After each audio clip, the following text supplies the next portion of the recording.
One of the many things the pandemic has taught us is just how much truck drivers are needed. Twin brothers from the Decatur have been in the business and share the changes they've seen for more than a decade. Kenesha Dees has the story. Christian and Chancellor Garrett have been behind the wheel for 10 years. November will make it 11. And they've seen a lot of changes. Well, in my opinion, what's different now is that they made it harder for people to get their CDLs. Now you have to go to a school. It's got to be accredited. Christian says a new federal regulation requiring truck drivers to complete training made it tougher for truckers. In essence, I think it makes more sense, but it also makes it harder to attract drivers because when you have a family and you got to go on the road for training and all that stuff, you don't make what you're normally gonna make once you're on your own, where you make upwards of $1,000 a week.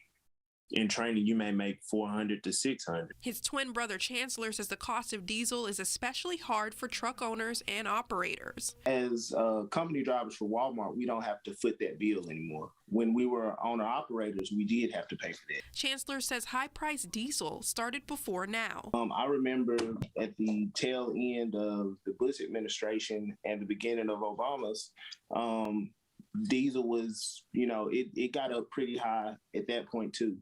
And it hurts because typically shippers or, the agents that you work with that find you the loads, they don't want to come off any extra money.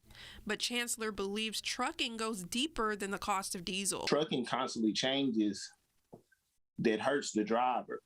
And no one really helps the driver as far as holding these agents or freight brokers or anyone accountable.